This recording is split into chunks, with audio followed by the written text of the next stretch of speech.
After 2 years, I remember the rest of that day, and that night, and the next day, only as an endless drill of police and photographers and newspapermen in and out of Gatsby's front door. A rope stretched across the main gate, and a policeman by it kept out the curious, but little boys soon discovered that they could enter through my yard, and there were always a few of them clustered open-mouthed about the pool. Someone with a positive manner, perhaps a detective, used the expression madman as he bent over Wilson's body that afternoon, and the adventitious authority of his voice set the key for the newspaper reports next morning. Most of those reports were a nightmare, grotesque, circumstantial, eager, and untrue. When Michaelis's testimony at the inquest brought to light Wilson's suspicions of his wife, I thought the whole tale would shortly be served up in racy pasquinade, but Catherine, who might have said anything, didn't say a word. She showed a surprising amount of character about it, too, looked at the coroner with determined eyes under that corrected brow of hers, and swore that her sister had never seen Gatsby, that her sister was completely happy with her husband, that her sister had been into no mischief whatever. She convinced herself of it, and cried into her handkerchief, as if the very suggestion was more than she could endure. Wilson was reduced to a man deranged by grief, in order that the case might remain in its simplest form. And it rested there. But all this part of it seemed remote and unessential. I found myself on Gatsby's side and alone. From the moment I telephoned news of the catastrophe to West Egg Village, every surmise about him and every practical question was referred to me. At first I was surprised and confused. Then, as he lay in his house and didn't move or breathe or speak, hour upon hour, it grew upon me that I was responsible because no one else was interested. Interested, I mean, with that intense personal interest to which everyone has some vague right at the end. I called up Daisy half an hour after we found him, called her instinctively and without hesitation. But she and Tom had gone away early that afternoon and taken baggage with them. Left no address? No. Say when they'd be back? No. Any idea where they are? How I could reach them? I don't know. Can't say. I wanted to get somebody for him. I wanted to go into the room where he lay and reassure him. I'll get somebody for you, Gatsby. Don't worry. Just trust me and I'll get somebody for you. Meyer Wolfsheim's name wasn't in the phone book. The butler gave me his office address on Broadway, and I called information, but by the time I had the number it was long after 5, and no one answered the phone. Will you ring again? I've rung them 3 times. It's very important. Sorry. I'm afraid no one's there. I went back to the drawing room and thought for an instant that they were chance visitors, all these official people who suddenly filled it. But as they drew back the sheet and looked at Gatsby with unmoved eyes, his protest continued in my brain. Look here, old sport, you've got to get somebody for me. You've got to try hard. I can't go through this alone. Someone started to ask me questions, but I broke away and going upstairs looked hastily through the unlocked parts of his desk. He'd never told me definitely that his parents were dead. But there was nothing. Only the picture of Dan Cody, a token of forgotten violence, staring down from the wall. Next morning I sent the butler to New York with a letter to Wolfsheim, which asked for information and urged him to come out on the next train. That request seemed superfluous when I wrote it. I was sure he'd start when he saw the newspapers, just as I was sure there'd be a wire from Daisy before noon, but neither a wire nor Mr. Wolfsheim arrived. No one arrived except more police and photographers and newspapermen. When the butler brought back Wolfsheim's answer, I began to have a feeling of defiance, of scornful solidarity between Gatsby and me against them all. Dear Mr. Carraway, this has been one of the most terrible shocks of my life to me. I hardly can believe it that it is true at all. Such a mad act as that man did should make us all think. I cannot come down now as I am tied up in some very important business and cannot get mixed up in this thing now. If there is anything I can do a little later, let me know in a letter by Edgar. I hardly know where I am when I hear about a thing like this, and am completely knocked down and out. Yours truly, Meyer Wolfsheim. And then hasty addenda beneath. Let me know about the funeral, etc. Do not know his family at all.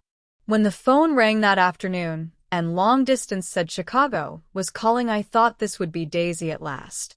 But the connection came through as a man's voice, very thin and far away.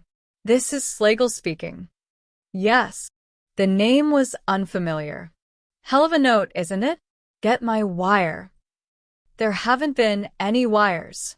Young Park's in trouble, he said rapidly. They pick him up when he handed the bonds over the counter. They got a circular from New York Giving, and the numbers just 5 minutes before.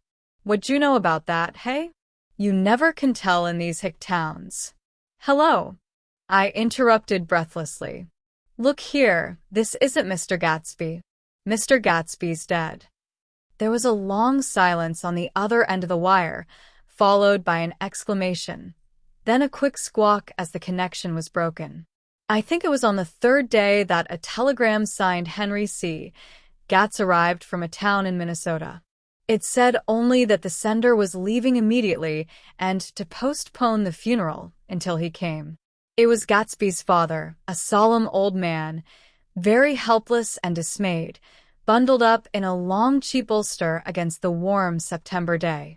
His eyes leaked continuously with excitement, and when I took the bag and umbrella from his hands, he began to pull so incessantly at his sparse gray beard that I had difficulty in getting off his coat. He was on the point of collapse, so I took him into the music room and made him sit down while I sent for something to eat. But he wouldn't eat, and the glass of milk spilled from his trembling hand. I saw it in the Chicago newspaper, he said. It was all in the Chicago newspaper. I started right away. I didn't know how to reach you. His eyes, seeing nothing, moved ceaselessly about the room. It was a madman, he said. He must have been mad. Wouldn't you like some coffee? I urged him. I don't want anything. I'm all right now, Mr. Carraway. Well, I'm all right now. Where have they got Jimmy? I took him into the drawing room, where his son lay, and left him there. Some little boys had come up on the steps and were looking into the hall. When I told them who had arrived, they went reluctantly away.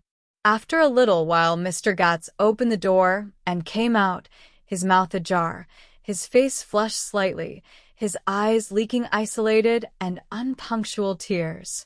He had reached an age where death no longer has the quality of ghastly surprise, and when he looked around him now for the first time and saw the height and splendor of the hall and the great rooms opening out from it into other rooms, his grief began to be mixed with an odd pride. I helped him to a bedroom upstairs. While he took off his coat and vest, I told him that all arrangements had been deferred until he came. I didn't know what you'd want, Mr. Gatsby. Gats is my name. Mr. Gats. I thought you might want to take the body west. He shook his head. Jimmy always liked it better down east. He rose up to his position in the east. Were you a friend of my boy's, mister? We were close friends. He had a big future before him, you know. He was only a young man, but he had a lot of brain power here. He touched his head impressively, and I nodded. If he'd have lived, he'd have been a great man. A man like James J. Hill. He'd have helped build up the country. That's true, I said, uncomfortably. He fumbled at the embroidered coverlet, trying to take it from the bed, and lay down stiffly, was instantly asleep. That night an obviously frightened person called up and demanded to know who I was before he would give his name. This is Mr. Carraway, I said. Oh. He sounded relieved. This is Klipspringer. I was relieved too, for that seemed to promise another friend at Gatsby's grave. I didn't want it to be in the papers and draw a sightseeing crowd, so I'd been calling up a few people myself. They were hard to find. The funeral's tomorrow, I said. 3 o'clock, here at the house. I wish you'd tell anybody who'd be interested. Oh, I will, he broke out hastily. Of course I'm not likely to see anybody, but if I do. His tone made me suspicious. Of course you'll be there yourself. Well, I'll certainly try. What I called up about is… Wait a minute, I interrupted. How about saying you'll come? Well, the fact is, the truth of the matter is that I'm staying with some people up here in Greenwich, and they rather expect me to be with them tomorrow. In fact, there's a sort of picnic or something. Of course, I'll do my very best to get away. I ejaculated and unrestrained. Huh. And he must have heard me, for he went on nervously. What I called up about was a pair of shoes I left there. I wonder if it'd be too much trouble to have the butler send them on. You see, they're tennis shoes, and I'm sort of helpless without them. My address is care of B.F. I didn't hear the rest of the name, because I hung up the receiver. After that I felt a certain shame for Gatsby. One gentleman to whom I telephoned implied that he had got what he deserved. However, that was my fault, for he was one of those who used to sneer most bitterly at Gatsby on the courage of Gatsby's liquor, and I should have known better than to call him. The morning of the funeral, I went up to New York to see Meyer Wolfsheim. I couldn't seem to reach him any other way. The door that I pushed open, on the advice of an elevator boy, was marked the Swastika Holding Company, and at first there didn't seem to be anyone inside. But when I'd shouted hello several times in vain, an argument broke out behind a partition, and presently a lovely Jewess appeared at an interior door and scrutinized me with black hostile eyes. "Nobody's in," she said. "Mr. Wolfsheim's gone to Chicago." The first part of this was obviously untrue, for someone had begun to whistle the rosary, tunelessly, inside. "Please say that Mr. Carraway wants to see him. I can't get him back from Chicago, can I?" At this moment a voice, unmistakably Wolfsheim's, called Stella from the other side of the door. "Leave her name on the desk," she said quickly. "I'll give it to him when he gets back. But I know he's there." She took a step toward me and began to slide her hands indignantly up and down her hips. "You young men think you can force your way in here any time," she scolded. "We're getting sick and tired of it. When I say he's in Chicago, he's in Chicago." I mentioned Gatsby. "Oh, She looked at me over again. "Will you just… What was your name?" She vanished. In a moment Meyer Wolfsheim stood solemnly in the doorway, holding out both hands.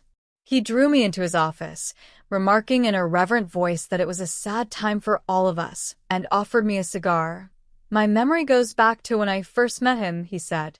"A young major just out of the army and covered over with medals he got in the war. He was so hard up he had to keep on wearing his uniform because he couldn't buy some regular clothes. First time I saw him was when he come into Weinbrenner's pool room at 43rd Street and asked for a job. He hadn't eat anything for a couple of days. 'Come on, have some lunch with me,' I said. He ate more than $4 worth of food in half an hour." "Did you start him in business?" I inquired. "Start him. I made him." "Oh." "I raised him up out of nothing, right out of the gutter. I saw right away he was a fine-appearing, gentlemanly young man, and when he told me he was at Oxford, I knew I could use him good. I got him to join up in the American Legion, and he used to stand high there. Right off he did some work for a client of mine up to Albany. We were so thick like that in everything." He held up two bulbous fingers. "Always together." I wondered if this partnership had included the World Series transaction in 1919. "Now he's dead," I said after a moment. "You were his closest friend, so I know you'll want to come to his funeral this afternoon." "I'd like to come." "Well, come then." The hair in his nostrils quivered slightly, and as he shook his head his eyes filled with tears. "I can't do it. I can't get mixed up in it," he said. "There's nothing to get mixed up in. It's all over now. When a man gets killed, I never like to get mixed up in it in any way. I keep out. When I was a young man, it was different. If a friend of mine died, no matter how, I stuck with them to the end. You may think that's sentimental, but I mean it, to the bitter end. I saw that for some reason of his own, he was determined not to come, so I stood up. Are you a college man? He inquired suddenly. For a moment I thought he was going to suggest a connection, but he only nodded and shook my hand. Let us learn to show our friendship for a man when he is alive and not after he is dead, he suggested. After that, my own rule is to let everything alone. When I left his office, the sky had turned dark, and I got back to West Egg in a drizzle. After changing my clothes, I went next door and found Mr. Gatz walking up and down excitedly in the hall. His pride in his son and in his son's possessions was continually increasing, and now he had something to show me. Jimmy sent me this picture. He took out his wallet with trembling fingers. Look there. It was a photograph of the house, cracked in the corners and dirty, with many hands. He pointed out every detail to me eagerly. Look there, and then sought admiration from my eyes. He had shown it so often that I think it was more real to him now than the house itself. Jimmy sent it to me. I think it's a very pretty picture. It shows up well. Very well. Had you seen him lately? He come out to see me 2 years ago, and bought me the house I live in now. Of course we was broke up when he run off from home, but I see now there was a reason for it. He knew he had a big future in front of him, and ever since he made a success, he was very generous with me.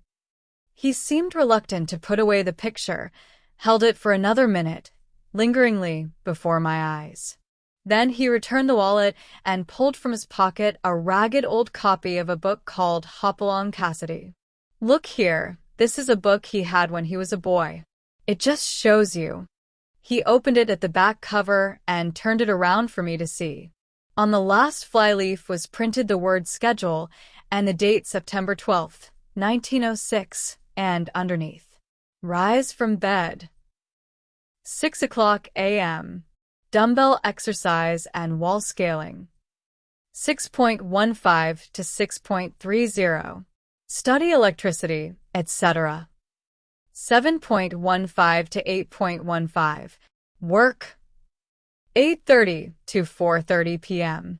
Baseball and sports. 4.30 to 5.00. Practice elocution, poise, and how to attain it. 5.00 to 6.00. Study needed inventions. 7.00 to 9.00. General resolves no wasting time at shafters or a name. Indecipherable, no more smoking or chewing bath every other day, read one improving book or magazine per week, save $5, crossed out $3 per week, be better to parents. I come across this book by accident, said the old man. It just shows you, don't it? It just shows you. Jimmy was bound to get ahead.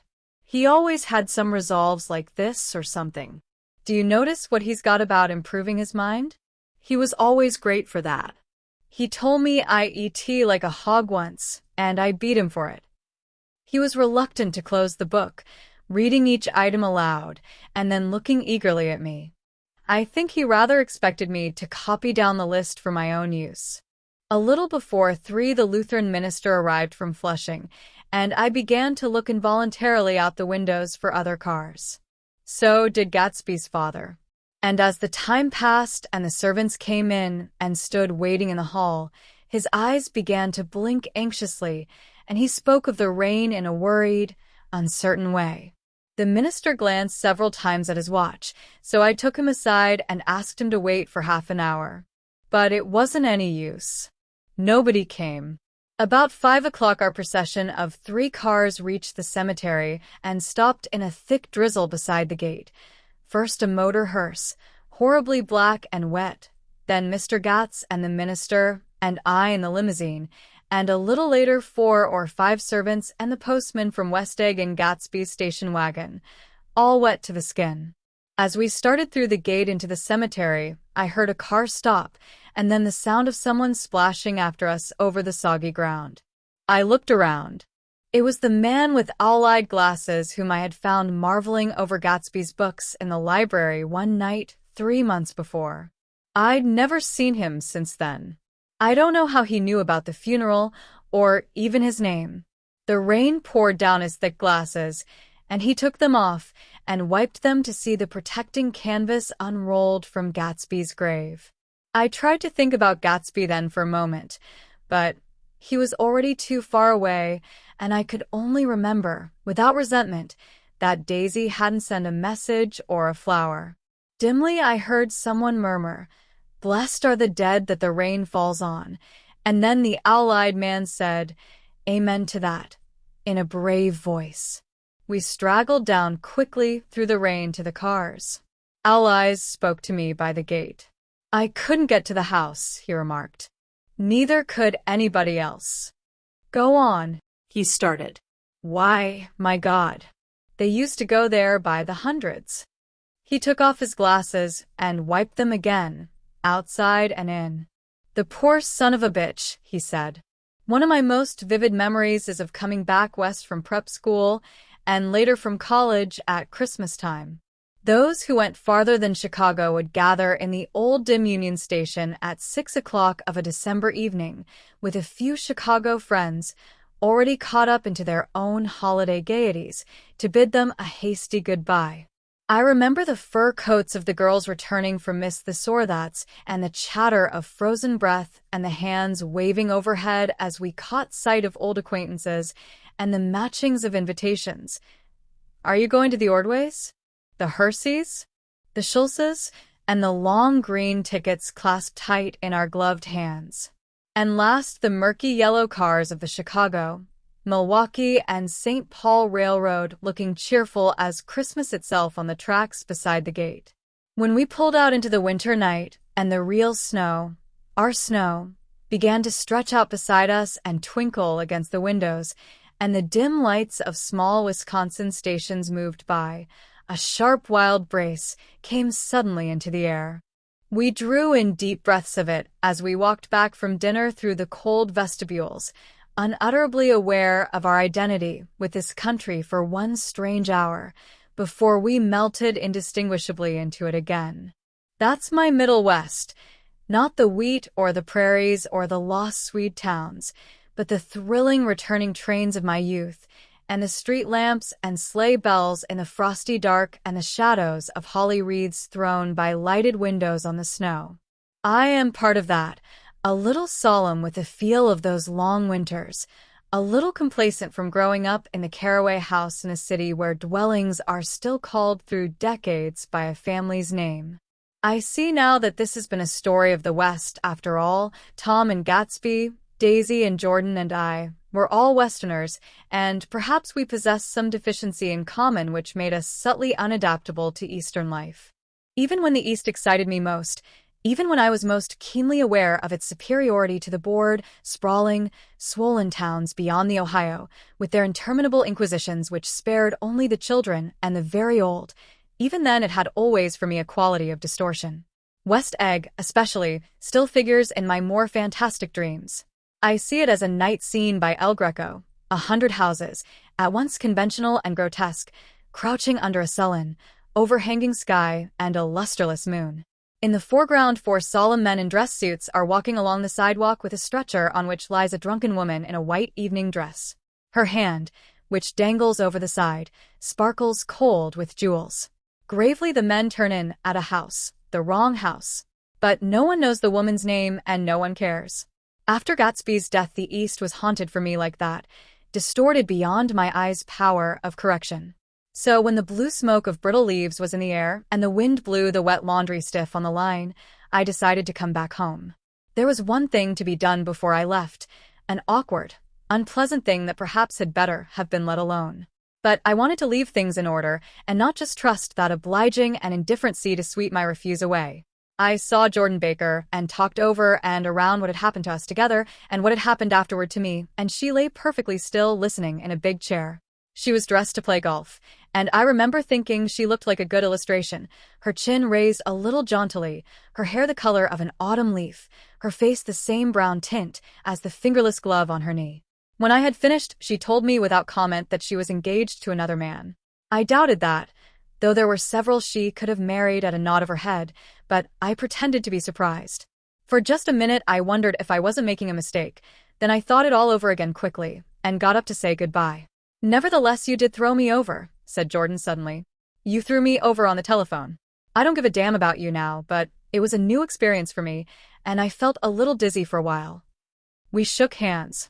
"Oh, and do you remember?" she added. "A conversation we had once about driving a car?" "Why, not exactly. You said a bad driver was only safe until she met another bad driver?" "Well, I met another bad driver, didn't I? I mean, it was careless of me to make such a wrong guess. I thought you were rather an honest, straightforward person. I thought it was your secret pride." "I'm 30, I said. "I'm 5 years too old to lie to myself and call it honor." She didn't answer. Angry, and half in love with her, and tremendously sorry, I turned away. One afternoon late in October, I saw Tom Buchanan. He was walking ahead of me along Fifth Avenue in his alert, aggressive way, his hands out a little from his body as if to fight off interference, his head moving sharply here and there, adapting itself to his restless eyes. Just as I slowed up to avoid overtaking him, he stopped and began frowning into the windows of a jewelry store. Suddenly he saw me and walked back, holding out his hand. "What's the matter, Nick? Do you object to shaking hands with me?" Yes. "You know what I think of you." "You're crazy, Nick," he said quickly. "Crazy as hell. I don't know what's the matter with you." "Tom," I inquired, "what did you say to Wilson that afternoon?" He stared at me without a word, and I knew I had guessed right about those missing hours. I started to turn away, but he took a step after me and grabbed my arm. "I told him the truth," he said. He came to the door while we were getting ready to leave, and when I sent down word that we weren't in, he tried to force his way upstairs. He was crazy enough to kill me if I hadn't told him who owned the car. His hand was on a revolver in his pocket every minute he was in the house. He broke off defiantly. What if I did tell him? That fellow had it coming to him. He threw dust into your eyes just like he did in Daisy's, but he was a tough one. He ran over Myrtle like you'd run over a dog and never even stopped his car. There was nothing I could say, except the one unutterable fact that it wasn't true. And if you think I didn't have my share of suffering, look here. When I went to give up that flat and saw that damn box of dog biscuits sitting there on the sideboard, I sat down and cried like a baby. By God, it was awful. I couldn't forgive him or like him, but I saw that what he had done was, to him, entirely justified. It was all very careless and confused. They were careless people, Tom and Daisy. They smashed up things and creatures and then retreated back into their money or their vast carelessness, or whatever it was that kept them together, and let other people clean up the mess they had made. I shook hands with him. It seemed silly not to, for I felt suddenly as though I were talking to a child. Then he went into the jewelry store to buy a pearl necklace, or perhaps only a pair of cuff buttons, rid of my provincial squeamishness forever. Gatsby's house was still empty when I left. The grass on his lawn had grown as long as mine. One of the taxi drivers in the village never took a fare past the entrance gate without stopping for a minute and pointing inside. Perhaps it was he who drove Daisy and Gatsby over to East Egg the night of the accident, and perhaps he had made a story about it all his own. I didn't want to hear it, and I avoided him when I got off the train. I spent my Saturday nights in New York because those gleaming, dazzling parties of his were with me so vividly that I could still hear the music and the laughter, faint and incessant, from his garden, and the cars going up and down his drive. One night I did hear a material car there and saw its light stop at his front steps. But I didn't investigate. Probably it was some final guest who had been away at the ends of the earth and didn't know that the party was over on the last night. With my trunk packed and my car sold to the grocer, I went over and looked at that huge, incoherent failure of a house once more. On the white steps an obscene word, scrawled by some boy with a piece of brick, stood out clearly in the moonlight, and I erased it, drawing my shoe raspingly along the stone. Then I wandered down to the beach and sprawled out on the sand. Most of the big shore places were closed now, and there were hardly any lights except the shadowy, moving glow of a ferry boat across the sound. And as the moon rose higher, the inessential houses began to melt away until gradually I became aware of the old island here that flowered once for Dutch sailors' eyes, a fresh, green breast of the New World. Its vanished trees, The trees that had made way for Gatsby's house had once pandered in whispers to the last and greatest of all human dreams. For a transitory, enchanted moment, man must have held his breath in the presence of this continent, compelled into an aesthetic contemplation he neither understood nor desired, face to face for the last time in history with something commensurate to his capacity for wonder. And as I sat there brooding on the old, unknown world, I thought of Gatsby's wonder when he first picked out the green light at the end of Daisy's dock. He had come a long way to this blue lawn, and his dream must have seemed so close that he could hardly fail to grasp it. He did not know that it was already behind him, somewhere back in that vast obscurity beyond the city, where the dark fields of the Republic rolled on under the night. Gatsby believed in the green light, the orgastic future that year by year recedes before us. It eluded us then, but that's no matter. Tomorrow we will run faster, stretch out our arms farther. And one fine morning. So we beat on, boats against the current, borne back ceaselessly into the past.